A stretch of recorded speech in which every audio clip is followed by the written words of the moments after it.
பொதுவா தீய சக்திகளுக்கு பிடிக்காது புகை, அப்புறம் நெருப்பு. இந்த ரெண்டு பிடிக்காது தீய சக்திகளுக்கு. அதனாலதான் நிறைய கடைகள்ல சாம்பிராணி போடுவாங்க, பாத்திருப்பீங்க. இந்த பாயெல்லாம் சாம்பிராணி போடுவாங்க. அப்படி ஒரு வைப்ரேஷனை ஏற்படுத்தக்கூடியது. வியாபாரம் பண்ற இடத்துல இதை கொளுத்தி வைக்கணும். கொளுத்தி வச்சீங்கன்னா கரெக்டா 43 நிமிஷம் எரியும். இது எரிஞ்ச உடனே அந்த அந்த இடமே ஒரு தெய்வ கடாட்சம் ஆயிடும்.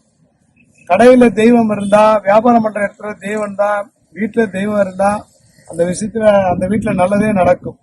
இது கூட ஒரு வகையான ட்ரை பண்ணலாம். இது நீங்க நிறைய மக்கள் வாங்கி பயனடைகிறாங்க. நிறைய வெளிநாடுகளுக்கு அனுப்புறோம், நிறைய வெளியூர் மக்களுக்கு அனுப்புறோம், வெளி மாநில மக்களுக்கு அனுப்புறோம். வியாபாரம் பண்ற இடத்துல கொளுத்தி வச்சுட்டு நீங்க பாட்டுக்கு அமைதியா இருக்கணும். இந்த புகை ஃபுல்லா பரவச்சானா தீய சக்தி வராது, தெய்வ சக்தி வரும், குல தெய்வம் வரும். குல தெய்வம் வீட்டுல உக்காந்துட்டா உங்களுக்கு கேட்டதெல்லாம் கிடைக்கணும்.